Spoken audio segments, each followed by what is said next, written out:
Agamulak nagsampa ng kaso laban kay Joey De Leon.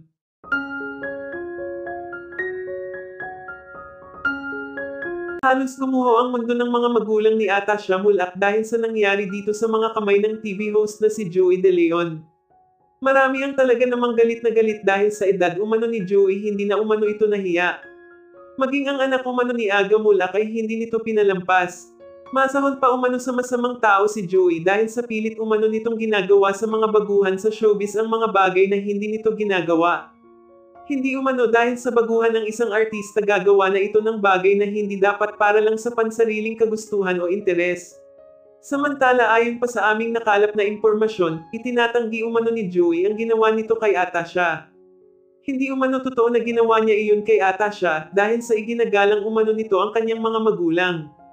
Wala umanong ebidensya na nagpapatunay na may ginawa nga itong kasalanan kay Atasha. Sobra-sobra na umano ang pagkasira ng pangalan niya dahil sa maling paratang umano sa kanya. Samantala matapos ang naging pahayag na ito ni Joey De Leon hindi naman lubos akalain ni Atasha na itatanggi umano ito ni Joey sa kabila ng ginawa nito sa kanya.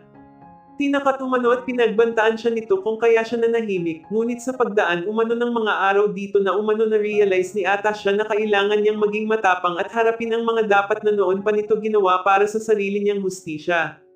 Ayon pa kay Aga Mulak hindi umano sila makakapayag na hindi pagbayaran ni Joey ang mga kasalanang ginawa nito sa kanyang anak.